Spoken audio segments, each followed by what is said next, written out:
David Smith here with another Flipped Classroom math video. A few tips before we start. Remember that you can slow down or speed up the playback if that helps you follow along. You can also pause the video at any point to catch up with your notes or try the problems before I explain them.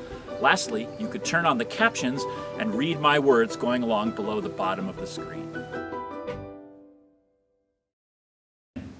Today's lesson is going to be our third installment of linear models as we finish up our work in chapter 5.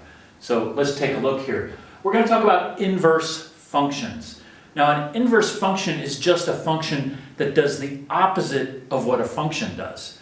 So some functions have inverses, some do not, and it can be a little tricky sometimes.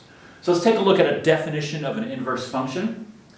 It reverses the mapping of x onto y, remember independent, dependent, and it reverses the mapping so the y becomes the independent and it maps onto the x, which now is the dependent. And every function that has a one-to-one relationship between the elements in a or in x and y, every one of those functions will have an inverse function as well. So let's take a look at what that looks like in the mapping diagram. So here we are. A maps 1 to 6, 2 to 12, 3 to 18, and 4 to 24. And it's a one-to-one relationship. So now if we reverse this for the inverse function, 6 will map to 1, 12 to 2, 18 to 3, and 24 to 4. And so that satisfies that requirement. Now, before we go further, let's write the functions for both of these. So you can write this as y equals some mathematical operation, and this one, y equals something. So go ahead and pause the video and take a minute to see if you can figure out what these functions are.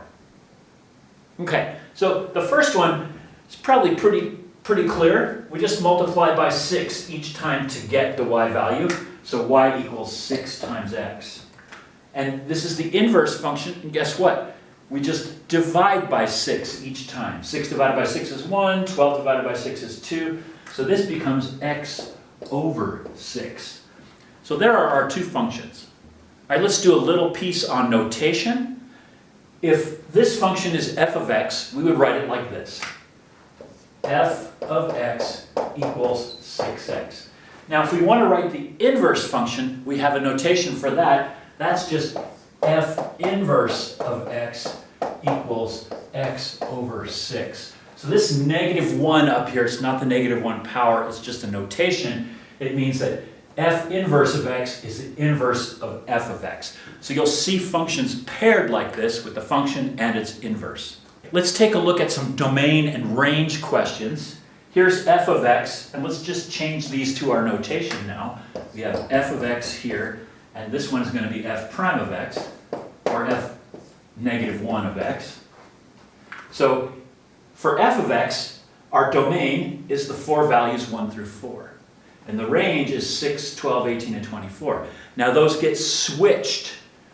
Now the domain of f inverse of x is 6, 12, 18, 24, and the range is 1, 2, 3, 4.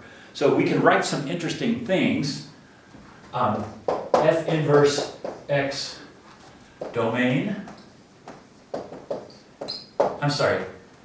f of x domain equals f inverse of x range. And the same thing here, f inverse, or no, let's just do this, f of x range equals f inverse of x domain.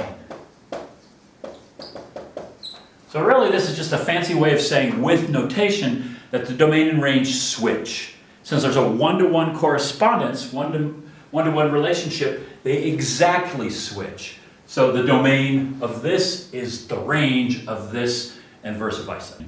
Okay, now let's answer some questions using the inverse and the regular function. And this time we're going to use the graph directly to answer these questions. So here's a graph, here's a function that's going through these 3 points that we're labeling, so you know those points.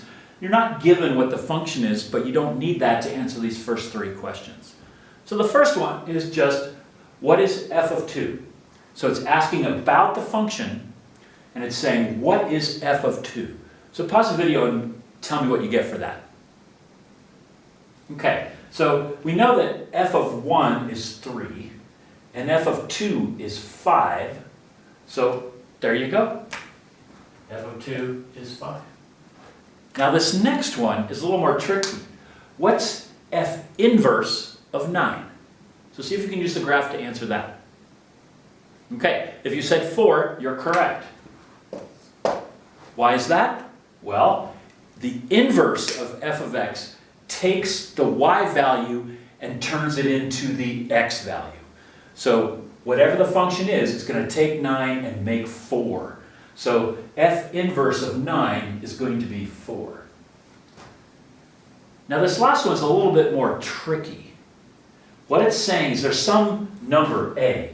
If f inverse of a gives you 1, what is a? So look at the graph and see if you can figure that out. Okay, so f inverse means it's going from y to x, mapping from y onto x. So we have to find a value where the x is 1. So there's the 1 for x. And the way you get 1 with f inverse of x is you plug in 3 and you get 1 for your y value. So a would have to be 3 in that case. Okay, so last question. I wrote what is the function, but actually I want you to figure out what both functions are. So first off, what is this function, the regular f of x that we put here, and then what is the inverse function, f inverse of x. So go ahead and pause the video and see if you can do that.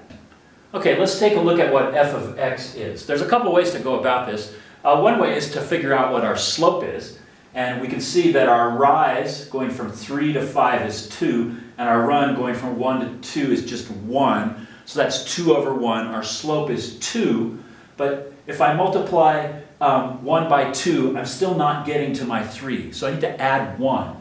So this could be 2x plus 1 to get there. Let's test that. 2 times 2 is 4, plus 1 is 5. 2 times 4 is 8, plus 1 is 9. So indeed, that's a good model for our function. Indeed, that's what I put here. Our function is 2x plus 1. Okay, so now that you got that, see if you can write the inverse function for this situation.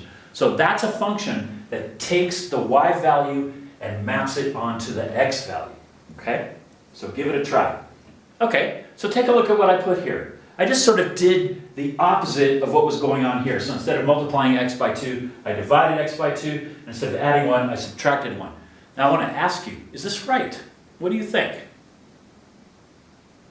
If you said no, you're correct. And I'm just going to test it.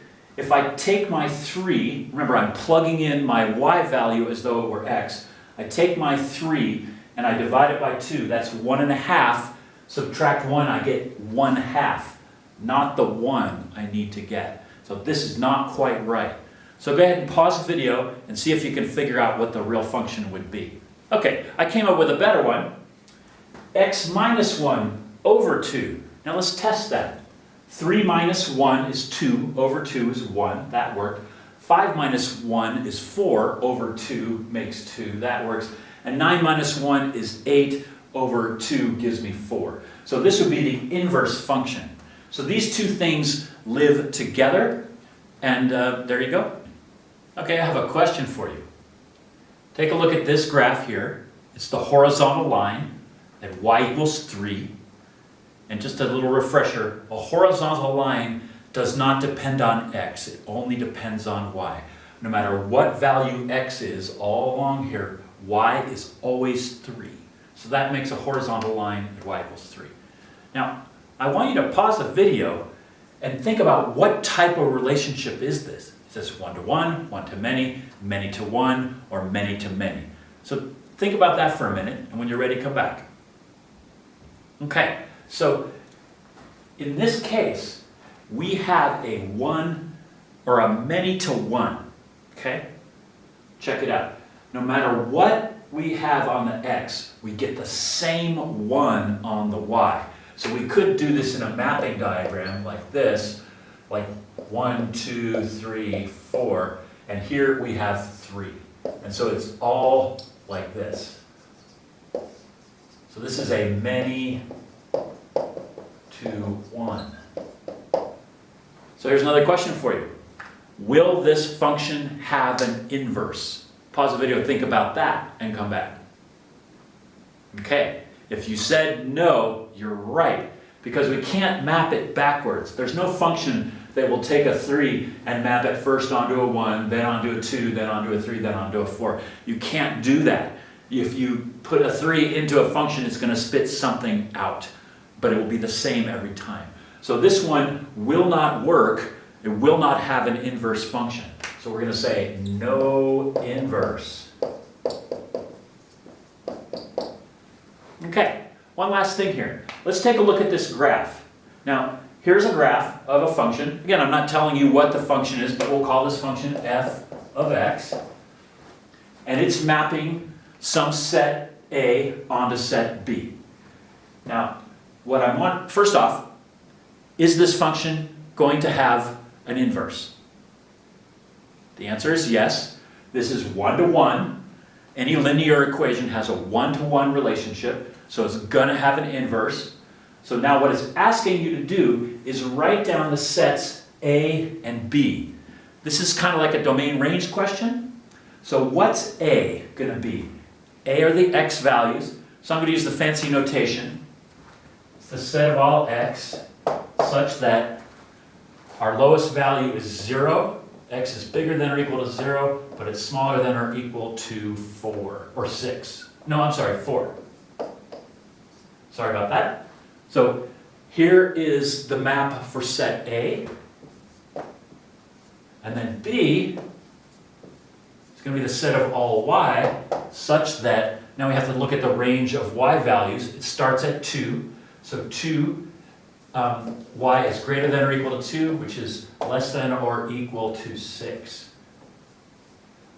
So those are the sets. Now we have a shorthand notation. We can just use 0, 4, and 2, 6. And that's acceptable.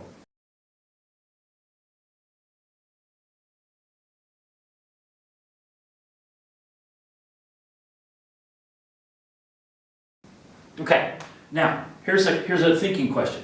Write down the domain of f prime of x. So pause the video for a minute and see if you can figure out how to do that. Okay, let's see what you come up with. So check it out. B is the range of f of x. So that's going to be the domain of f prime of x. So that's going to be the 2, 6. Now that you've finished the video, take a moment to jot down any questions that you have so you can bring them to our next class and get some help. You can also watch the video again to perfect your understanding. If you enjoyed the video, please click the like button down below, and if you'd like to help me grow my YouTube channel, please click subscribe.